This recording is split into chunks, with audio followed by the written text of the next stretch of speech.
Hello, doctors किचनमध्ये आपले स्वागत आहे. आज आपण बनवणार वेगन प्रोटीन पॅटीस. त्यासाठी आपण काही भाज्या घेतलेल्या आहेत, चण्याची डाळ भिजलेली घेतलेली आहे. आता आपण मिक्सरच्या भांड्यामध्ये भिजलेली चण्याची डाळ, कढीपत्ता, हळद, मीठ, मसाला, टोमॅटो थोडेसे आणि याची एक स्मूथ पेस्ट बनवून घेणार आहोत. ती आता आपण त्या भाज्यांमध्ये टाकणार आहोत. सोबतच आपण घेतलेले आहेत सेपरेट मूग, त्यांची पेस्ट केलेली आहे.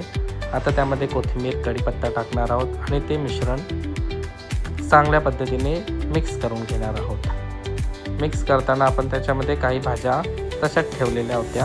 आता आपण एका पॅनमध्ये ऑइल स्प्रे करणार आहोत आणि केलेले मिक्सचरच्या आपण छोट्या छोट्या पॅटीस बनवणार आहोत आणि त्या पॅटीस आपण स्लो गॅसवर शिजवणार आहोत. दोन्ही बाजूनी खमंग शिजल्या पाहिजेत. इथे आपण तेलाचा खूप कमी वापर करणार आहोत कारण आपण करतोय फॅट लॉस रेसिपीज आणि अशा प्रकारे आपली तयार आहे वेगन प्रोटीन पॅटीस.